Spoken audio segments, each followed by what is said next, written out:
सिंध की तारीख़ ते तहक़ीक़ के सिलसिले में और रुख़सती मां सभु ख़त बयां अॼु पाण सिंधु माथिरी सभ्यता ते तहक़ीक़ कंदड़ अमरीकी मुहक़िक़ रीता पी राइट बाबति ॻाल्हि ॿोल कंदासीं। ॻाल्हि ॿोल शुरू करण खां अॻु दोस्तनि खे गुज़ारिश कंदुसि त असांजे चैनल खे सब्सक्राइब कनि ऐं दोस्तनि सां शेयर कनि जीअं असांजूं वीडियोस अव्हां ताईं पहुचंदियूं रहनि। Doctor Rita P Wright America जे न्यूयॉर्क यूनिवर्सिटी में एंथ्रोपोलॉजी शोबे जी प्रोफेसर आहे। पाण MA ऐं PhD जी डिग्रियूं हार्वर्ड यूनिवर्सिटी में हासिल कयूं। पाण न्यूयॉर्क यूनिवर्सिटी जे centre for study of human origins जी भी मेंबर आहे। हिन ॾखिण एशिया ऐं ओभर एशिया जे क़दीम सभ्यताउनि ते तहक़ीक़ कई आहे। पाण अफ़गानिस्तान, ईरान, इराक, पाकिस्तान ऐं इंडिया में क़दीम आसारनि ते काफ़ी खोजना कई आहे। संदसि तहक़ीक़ जो मुहावर क़दीम सभ्यताउनि जा शहरी मरकज़, उन्हनि जी रियासती जोड़जक ऐं जिनसियाती तालुकात रहिया आहिनि। Doctor Rita Harappa archaeological research project में असिस्टेंट डायरेक्टर जूं ज़िम्मेवारियूं निभाए रही आहे। इन सां गॾु पाण ब्यास नदी पंजाब जे किनारनि ते क़दीम आसारनि बाबति सर्वे जी बि डायरेक्टर आहे। हिन सिंधु सभ्यता जे ब्यास नदी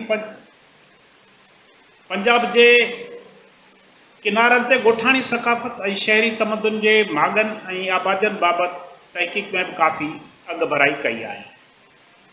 रीता पी राइट जे सिंधु सभ्यता ते लिखियल किताबनि में हिन क़दीम तहज़ीब जे अहम ऐं बेस हेठि न आयल रुखनि खे उजागर कयो आहे। ऑक्सफोर्ड यूनिवर्सिटी तरफ़ां छपायल किताब the ancient Indus urbanism economy and society में सिंधु सभ्यता जे मुआशरत ऐं सोसाइटी खे बेस हेठि आंदो वियो आहे।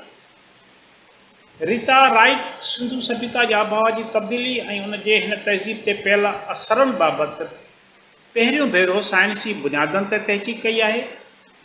हिन पंहिंजे तहक़ीक़ में साइंसी बुनियादनि ते खोजना करे सिंधु तहज़ीब जी तरक़ी ऐं पोते पवण जा नवां रुख मुतारफ़ कराया आहिनि।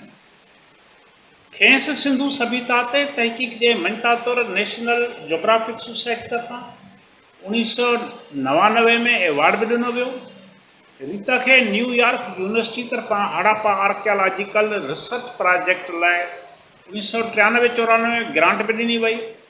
पाण 1996 खां Beas river settlement survey upper Indus valley project जी डायरेक्टर तौरु ज़िम्मेवारियूं सरअंजाम ॾेई रही आहे।